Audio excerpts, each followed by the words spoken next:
and gentlemen, this is me, Mitanshi Chauhan, representing MSME News. And today I'm here at the MSME Times Excellence Awards and Business Conference 2024, organized by IBM Solutions LLP and powered by B2B Streets. Let's talk to some awardees and our honorable chief guest. Please introduce yourself. My name is Irfan Khan. I am the managing director and chairperson of JK Tiles Machinery.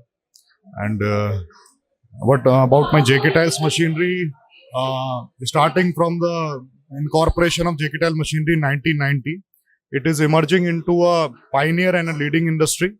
And as of now, we have pan-India 5 branches across the nation. Bangalore, Hyderabad, Bhubaneshwar, Guwahati, and Noida is the head office.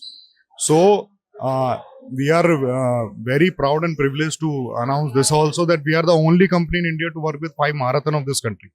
We are almost making 90% of the concrete products making machineries. And this was established by my father, Mr. Islam Khan, was the founder of this company. And where he is not with us as of now, may he rest in peace in heaven. And wheresoever he is watching us, he will be very proud for this moment. And in the continuing years, we'll definitely keep innovating this industry with the new technologies and new machineries. And this is because of our 600 plus employees working in our factories all over. So it's very good to be here. Very nice. Thank you, sir. Thank you for being with us. To know more about this event, kindly log into msmenews.net.